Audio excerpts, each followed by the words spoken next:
Your colleagues aren't gonna say like, oh my gosh, look at Jan, like he took a week off, like, oh my gosh, what a lazy person. Like, hi, welcome to Jovie's home. I post new videos every Tuesday and Thursday. Today, we are doing a part 2 of the Why I Won't Blank in America series. You guys had a reaction to that video, Why I Won't Ever Move Back to the States. That really blew me away. Thank you for your positivity and for your support and for your reaction. That was a very scary video for me to post, but you guys were so encouraging that I continue, and today we are going to do that. So this is going to be another part of that series, and this one is going to be called Why I Won't Work in America. So if that sounds good to you, then why don't you come on in, kick off your shoes, and stay a while. I'm really glad you're here. Because before we get into the video, I do want to address a couple of things. Number one, you can see the background is different behind me.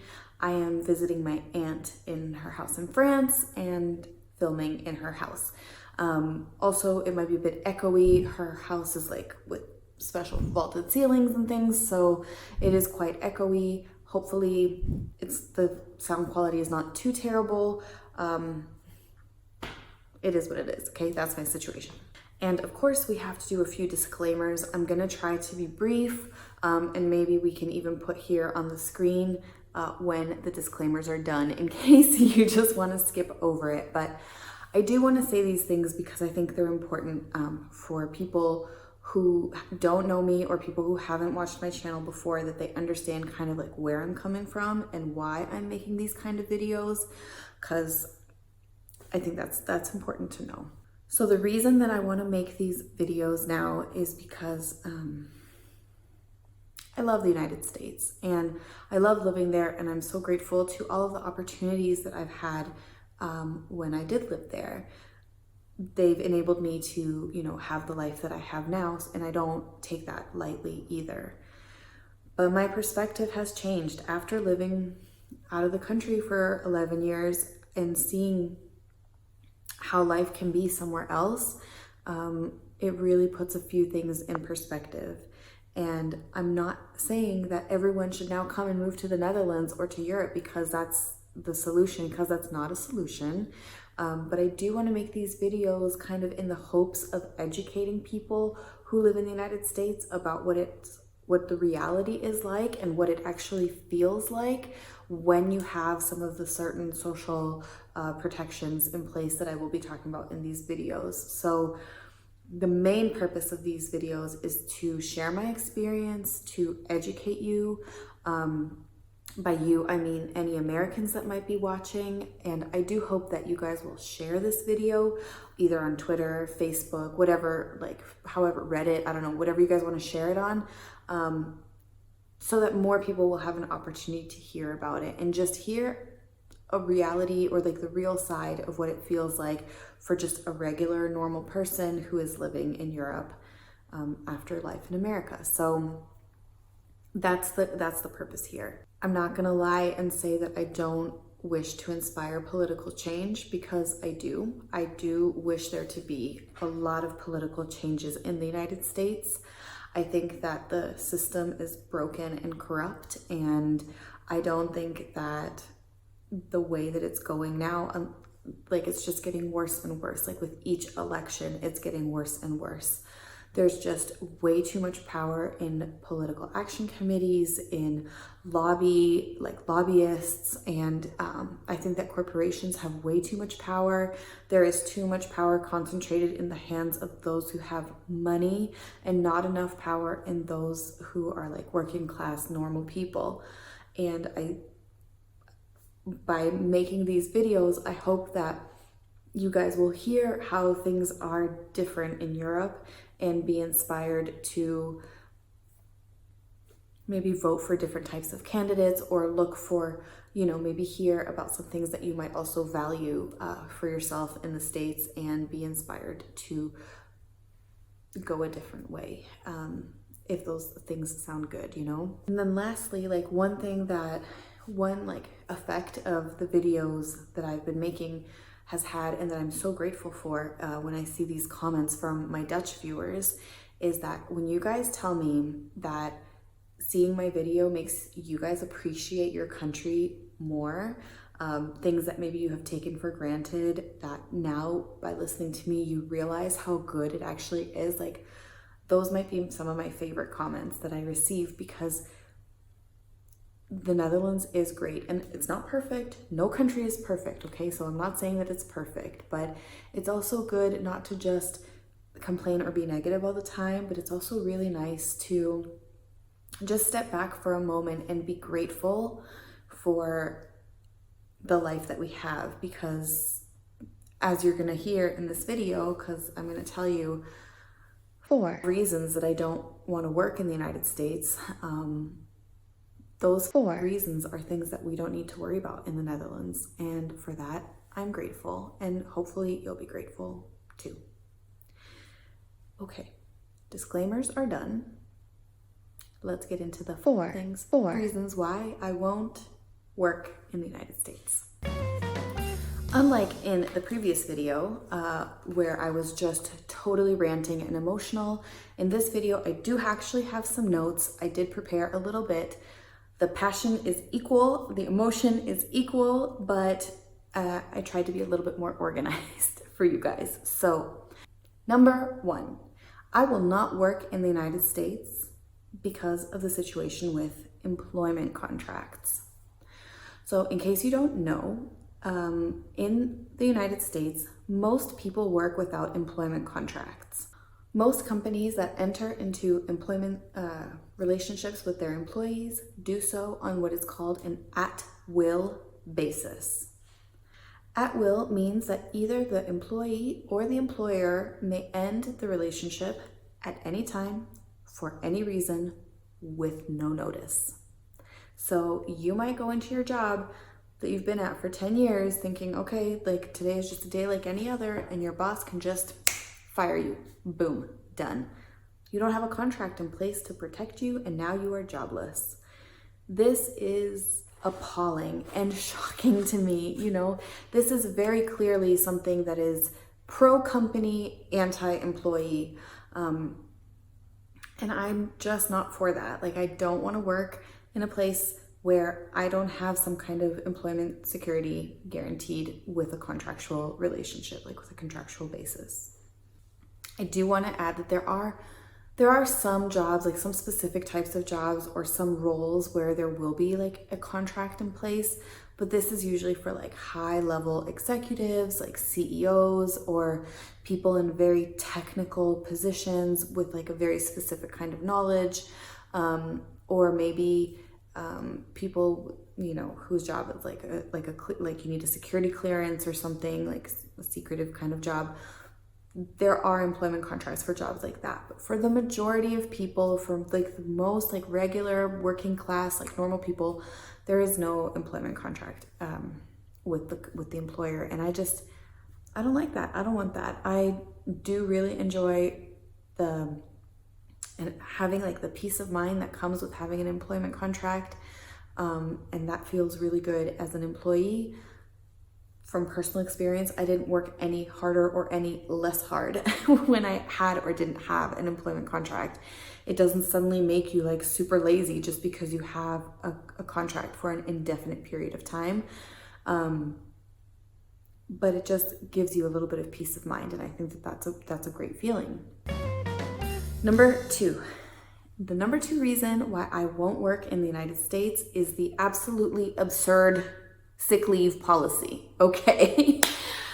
So on the federal level, the government does have something in place called the Family and Medical Emergency Leave Act, okay? And this is something that is in place that allows you to take up to 12 weeks of leave from your job for certain medical or family reasons. Sounds good, right? Like, sounds like a reasonable thing. Here's the thing. It's not paid. So you can leave your job for 3 months, not paid, zero salary to go and deal with like a family medical emergency. Or for example, you know, if you have a baby, or if you become a father, so like, you know, you can use it for paternity leave, or if you get sick, you can use this, but it's not paid. So the only thing that that leave does is kind of guarantee that you'll have a job when you come back, if you come back. But that's not sick leave. Like, that's not what I consider to be sick leave, okay? That's not right. I mean, of course, employers can pay that if they want to, but there's not many employers being like, hey, let me just pay you for something that I don't actually have to pay you. Like, people aren't doing that, you know? However, most jobs, they will give employees some kind of what they call a sick leave time. And in my experience, in pretty much all the jobs that I held when I was in the United States, my sick time allotment was 5 days per year. 5 days per year. So in January, I had to think about, okay, when am I going to get sick? If am I going to get sick? I really hope I don't get sick twice this year. You know, like, heaven forbid you get the flu twice. And then also, like, what about like more serious issues? Like, okay, you know, a cold is one thing and that's like the more common thing, but like, what if you have cancer? You know, in my previous job that I had, like my regular job, not my fancy YouTube job, but like my more regular job that I had, like a traditional job, I did have a colleague who had, who developed a cancer, and she didn't come to work for I think like 8 months or so, maybe between 6 and 8 months. And she was being treated for this, and she was, you know, going to the doctor. And of course, like when you have a diagnosis like that and it's really serious illness, 5 days is not going to cover it. And in her case, the Family Emergency Medical Leave Act also would not have covered it. Those 3 months would have run out, and then she would have been jobless.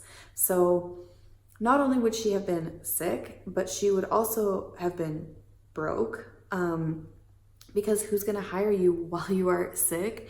And then just as a side note, but will be a separate video about this, usually your medical insurance is tied to your job. So if you lose your job because of the sickness, you not only lose your job, but you also lose your medical insurance, which is crazy. You know, like, it's just so unfair. Like, it is just such a crappy system to have in place, and it's just so awful for like the millions and millions and millions of people who have just like regular normal jobs, you know. I don't know. Number 3. So the number 3 reason why I don't want to work in the United States is the absolutely ridiculous holiday or vacation leave allowances that they offer. So in general, and of course every company decides this for themselves because there's no regulation like there is at the European Union level or even like within the Dutch legal, you know, system. Employers aren't like required to give you any vacation, but if they do, they usually give about 2 weeks. So most people in the United States have 2 weeks per year of vacation time. 2 weeks, you guys. I mean, 10 days, like two weeks. And from that, you need to take like your Christmas time, and, you know, like, if you have like something that you need to do, like, I don't know, you need to go to your kid's school for like some event, you take a vacation day. So you get 10 days off a year. Like, what is that? Like, that to me is inhumane. You know, like if you're working, and that's also if you're working full time, of course, but like, it's just so little, you know, and you're working.